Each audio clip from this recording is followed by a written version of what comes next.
নমস্কার বন্ধুরা, আজ আমি মেটে চর্বি তরকারি করে দেখাবো।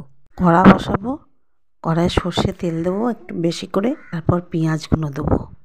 পেঁয়াজগুলো ভাজা ভাজা হলে আলু ওর মধ্যে দিয়ে দেবো।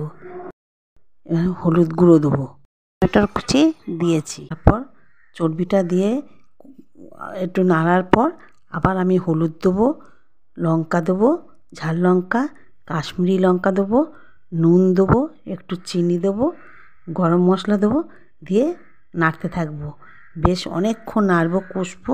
এটা কষা হয়ে যাবার পর তেলের মতন হয়ে যাবে, তখন আমি ওতে জল ঢেলে দেবো, দিয়ে দুটো কাঁচা লঙ্কা দেবো, দিয়ে ফুটতে দেবো। এইবার নামিয়ে নেব। দিলেই হয়ে যাবে আমার আলু দিয়ে চর্বি আর মেটের তরকারি। ভালো লাগলে আপনারা শেয়ার করবেন, ভুল গেলে কমেন্ট করবেন। ধন্যবাদ।